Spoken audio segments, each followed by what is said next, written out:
Today's guest on the Winning Teams podcast is Liam Martin. Liam is the co-founder and chief marketing officer of TimeDoctor.com and Staff.com, which are tools that help manage remote employees. He is also the co-organizer of RunningRemote.com, which is the largest conference about remote workers that is held in Bali every year, and they really do attract a fantastic guests to come and speak about that. And that's the subject that I really want to talk to him about.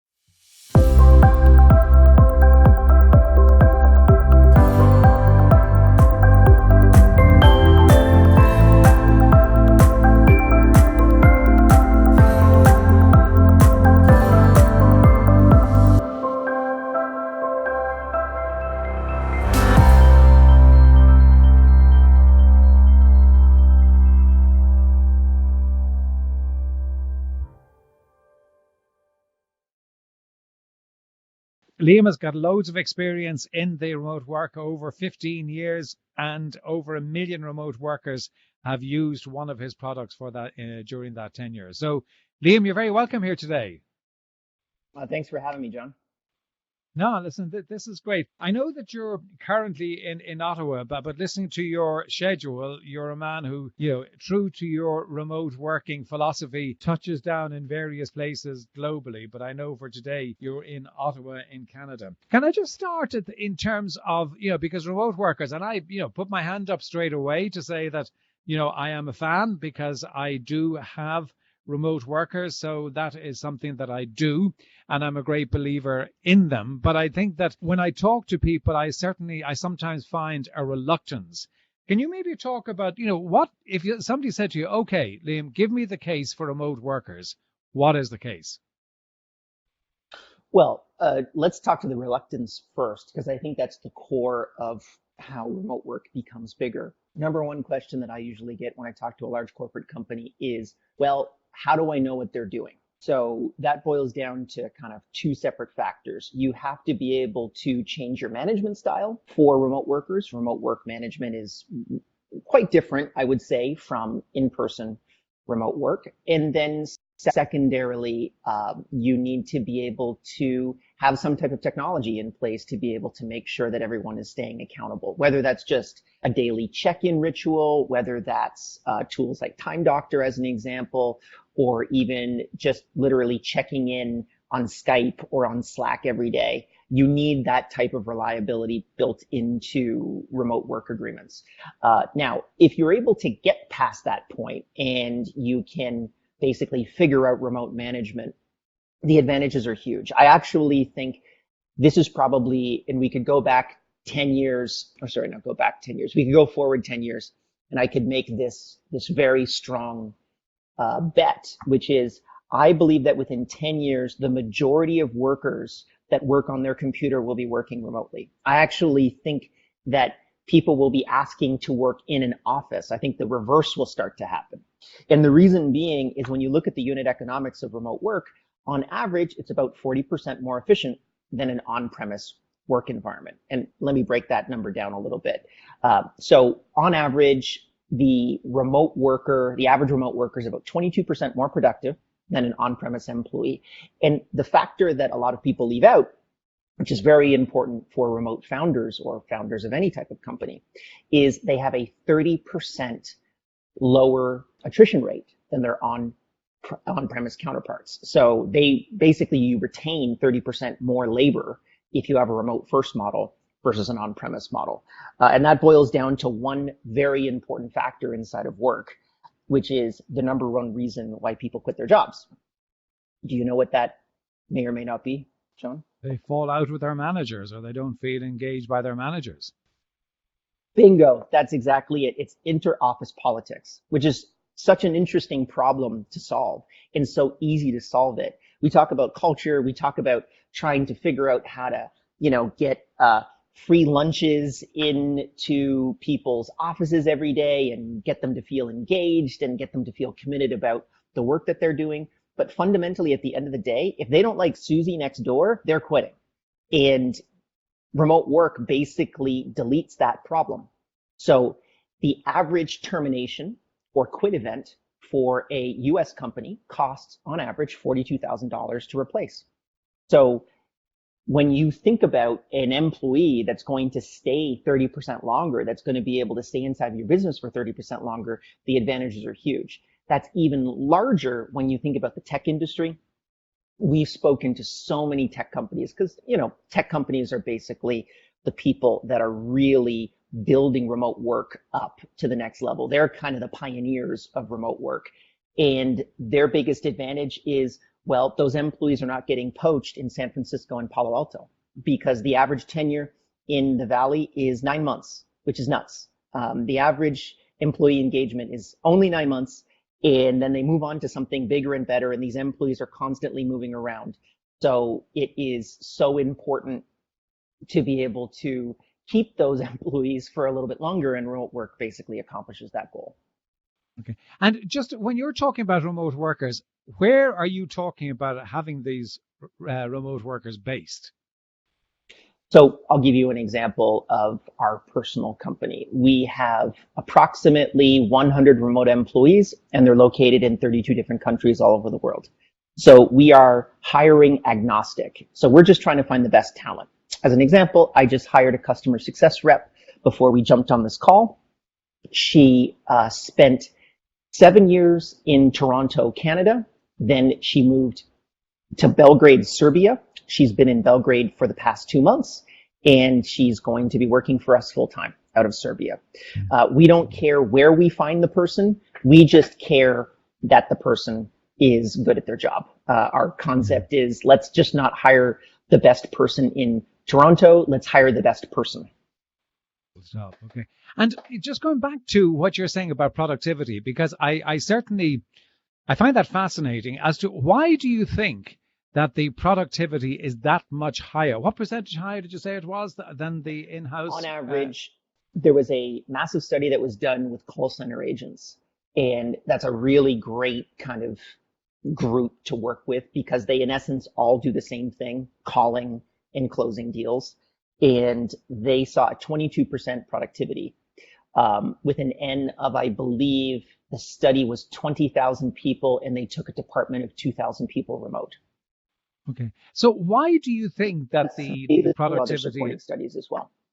Yeah, sorry, Liam. Why do you think that there is the productivity is that much higher with remote workers? Because in some ways, when you talk to people who haven't had experience, and I said I have had experience and it's been very good, but they say, oh, well, I won't be able to keep an eye on them. I won't see what they're doing, and I don't know whether I'm going to get the productivity. But your figures make a lie out of that fear. So why do you think they are that much more productive?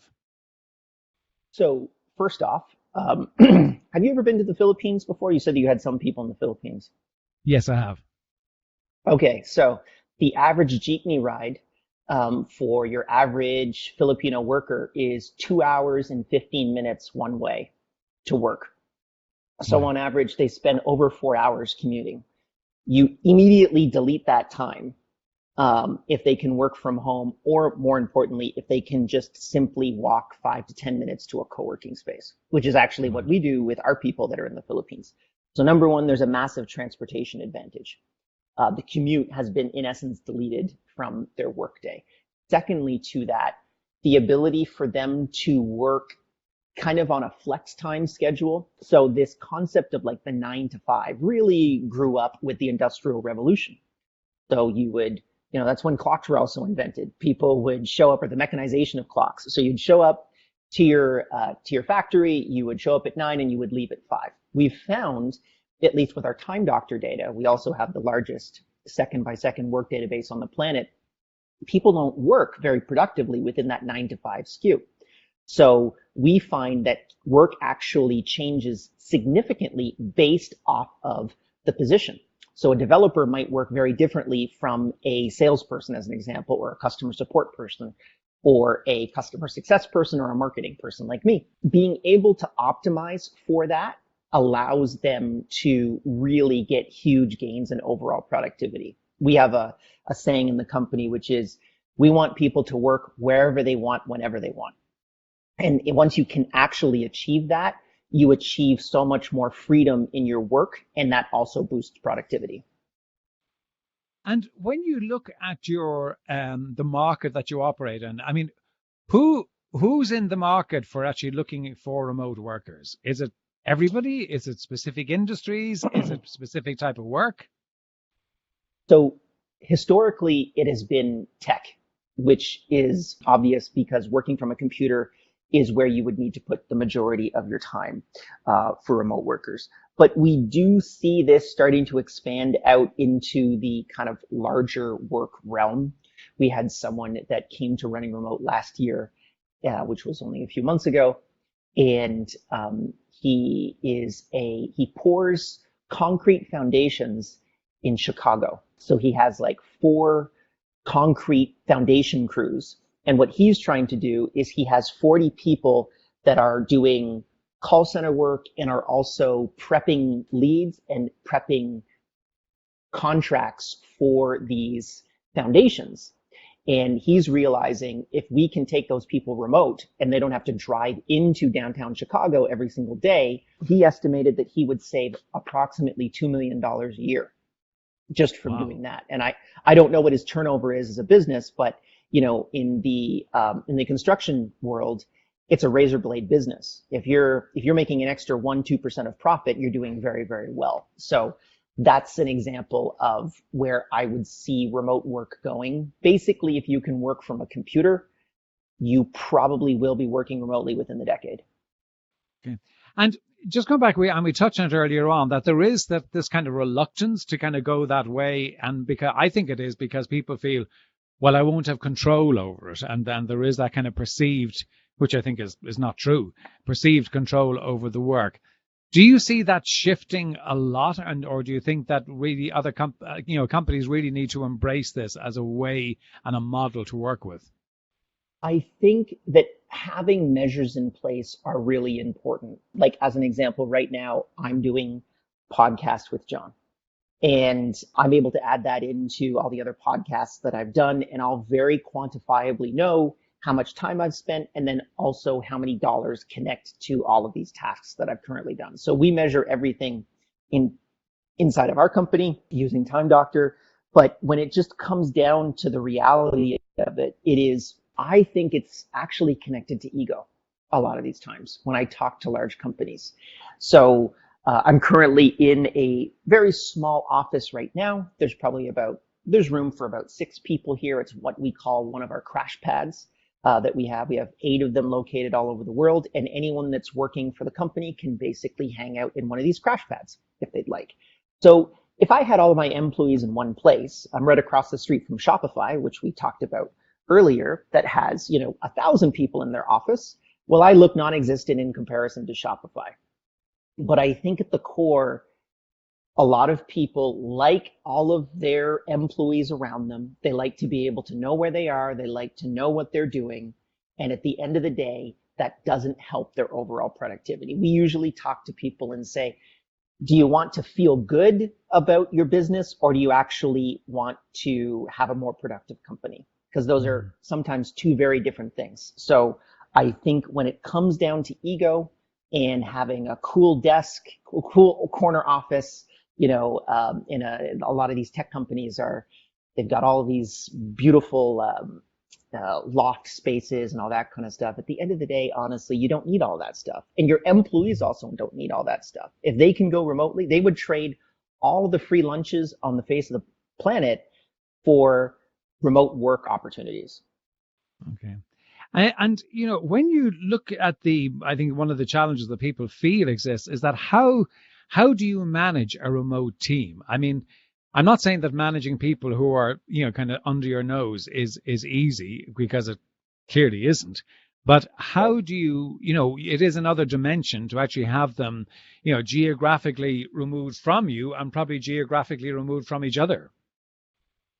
So I think there's 2 things, communication and process documentation.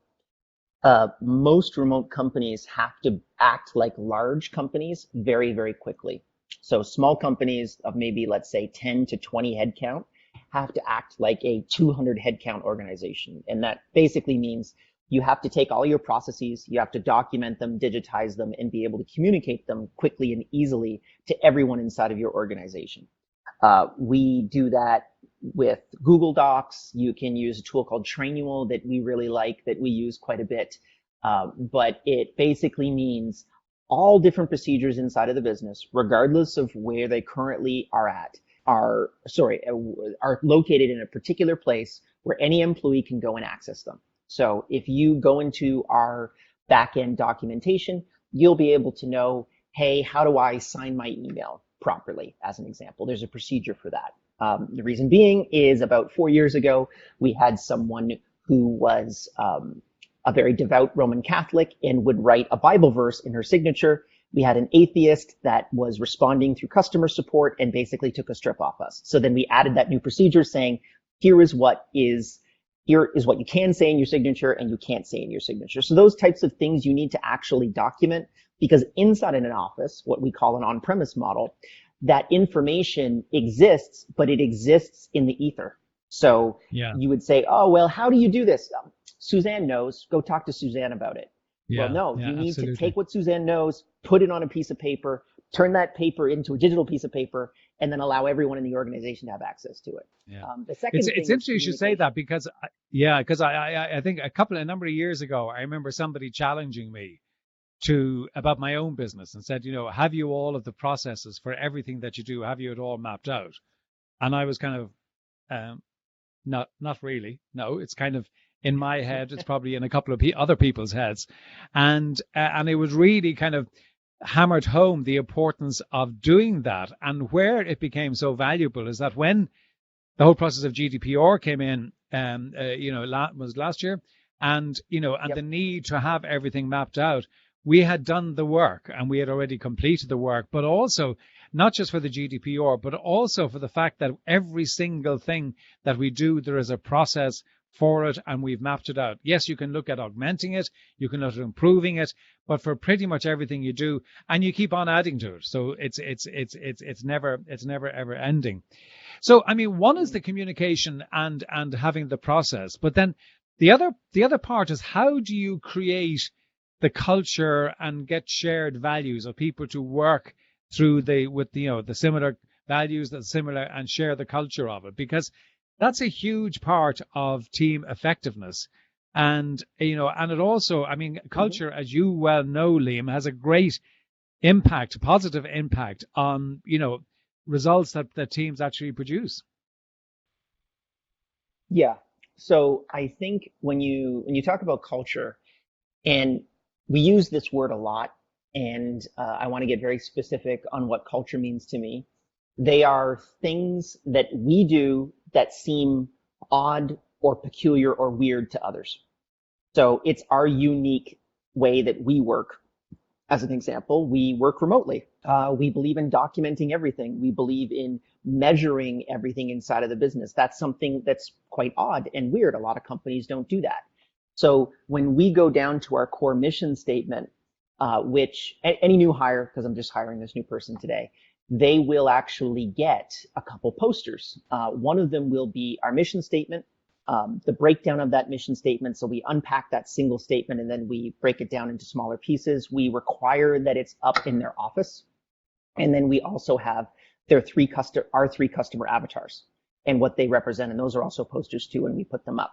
And people are quizzed on that all the time to understand the mission. We also do team retreats every single year. So we make sure that once a year, everyone that works for us flies to one particular place. I believe this year we're going to be doing Goa in India. And we basically sit down for 2 weeks and we really kind of look at the last year and then assess and try to figure out what we're going to do for the next year. And that's where we spend a lot of our time syncing up in terms of culture, understanding who is actually really committed to building the business, who is doing this for more than just a paycheck, who is doing this because they really enjoy what they're doing and they believe in the core mission statement of the company. If people don't believe that, we try to get them out as quickly as possible.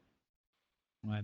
Interesting, because I was interviewing John Rossman, who's ex-Amazon, very recently, and he's written a book about Amazon. And one of the things that he was talking about that they do is that at the beginning of every meeting, they restate the company's mission just to keep it front and center.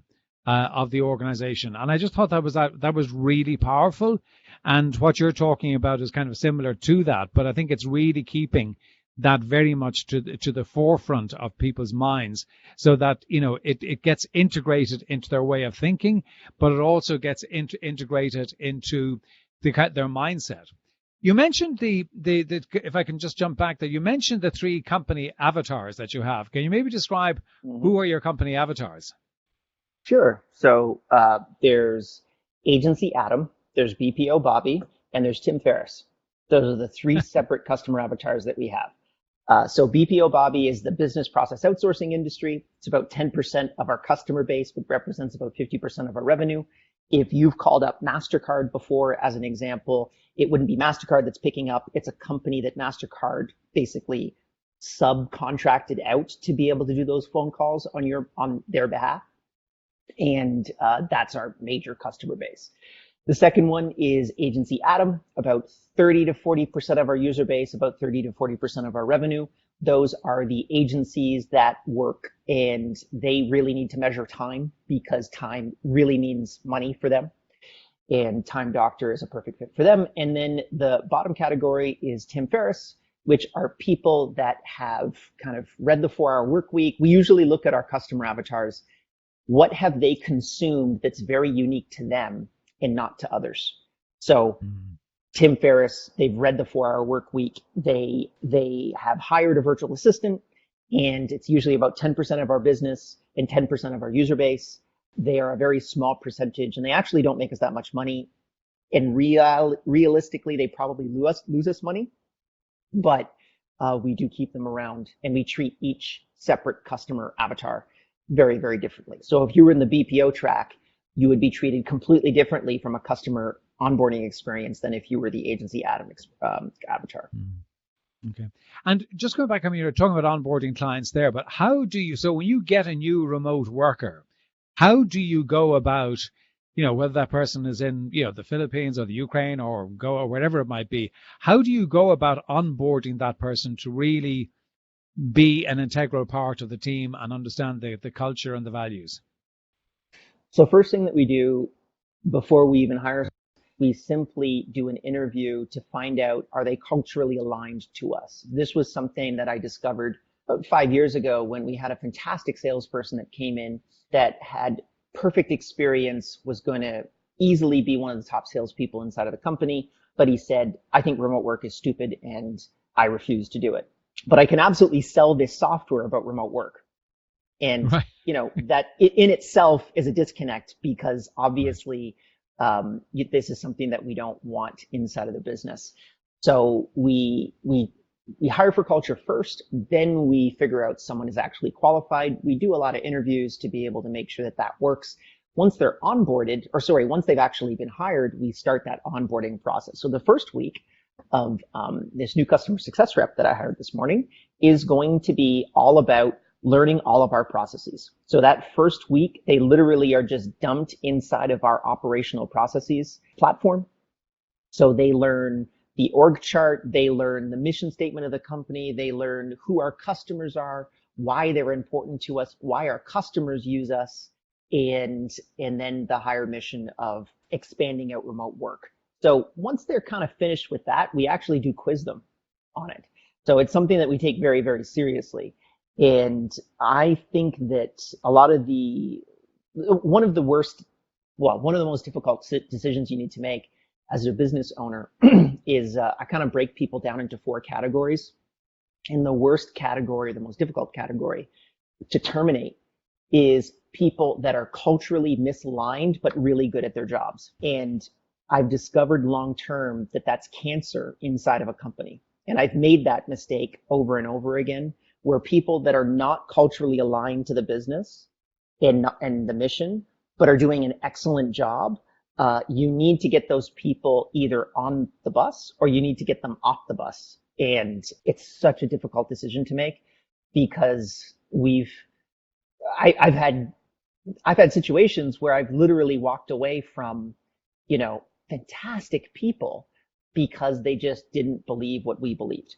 And Yeah, so important to be able to make those types of decisions. The decision that you know is right in your gut, but logically you think to yourself, "Oh, this is ridiculous. I'm not going to fire the best salesperson in the team.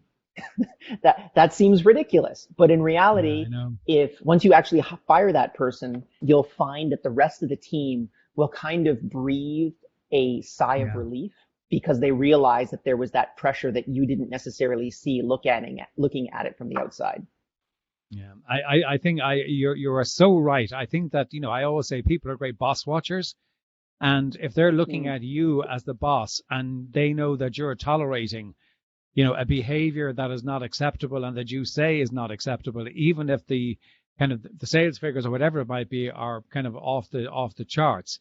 But they're trying to say, well, are you actually going to be consistent to your values? And what you're saying there is that you are being consistent to your values. But it's so important for the people who are in the organization to see you making that sort of decision. Can I ask you before before we go? I'm just fascinated. You're sitting in Ottawa and you've got a map mhm. of Europe behind you. Maybe you might just share with us exactly what that is about. We're taking Europe. We're taking more specifically Eastern Europe. So internationalization has been something that we've done over the last year. And for those that are thinking about it, depending upon where you're at, we have about 10,000 companies that we work with right now. Internationalizing will easily add 20 to 30% inside of your business overnight. And it's been a long process to be able to get to that point. But now that we have the framework in place, we're translating into, I believe, 22 different languages. And it's been absolutely gangbusters for us because then an entirely new market gets access to your product on an intimate level in their language. Absolutely fantastic. Liam, before I ask you to how people can get in touch with you and where they can go, two questions I ask everybody. A book that they have read that has had an impact upon them. So I would say I'm going to take the business route and I'm going to say 0 to 1 by Peter Thiel. It is absolutely the best book that you can possibly read on conceptually understanding how to build a very large business.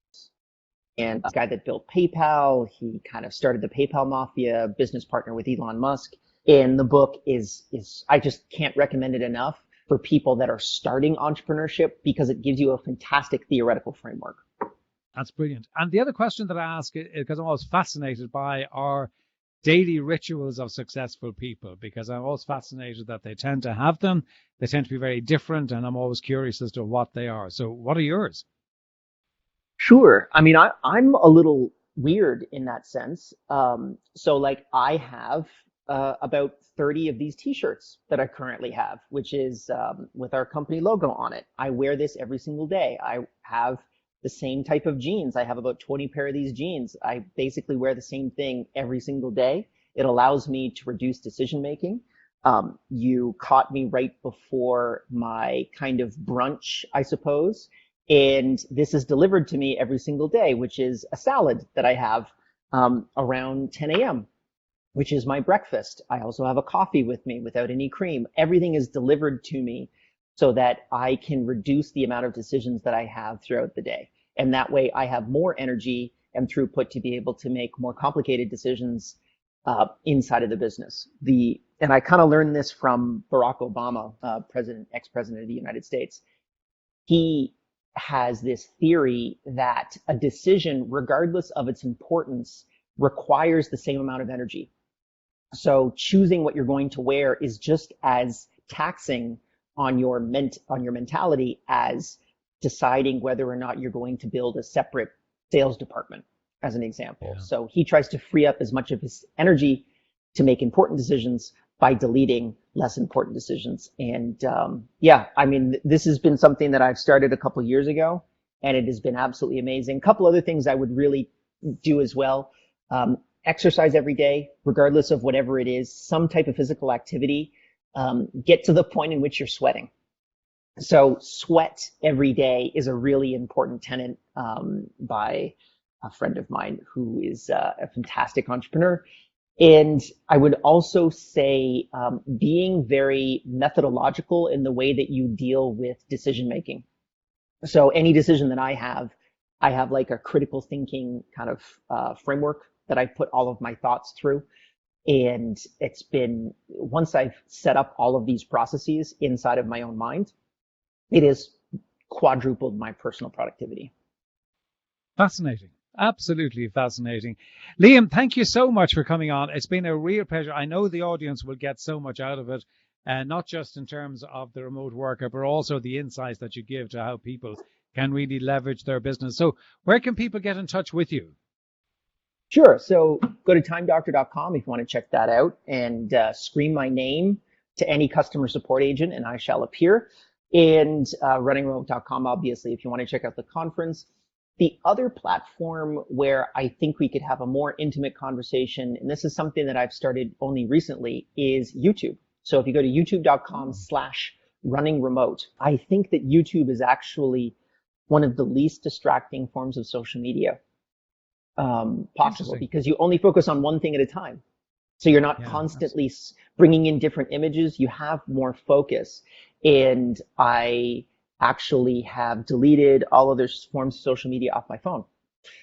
Only YouTube right now, because it is, and it's a completely separate podcast, but I think I call that the distraction economy. And you need to stay focused on what you're doing and not get distracted. They spend trillions of dollars trying to distract you from your goal. So let's focus on stuff that's actually going to make us smarter. I think YouTube is one of the best spots. Brilliant. Well, listen, that is fantastic. Liam, thank you so much. I'd love for us to come back and have another session, because I think there's plenty for us to talk about. But for the moment, thank you so much for being a guest on the Winning Teams podcast. I really appreciate it, and I know the audience will find great value in it. Thanks for having me.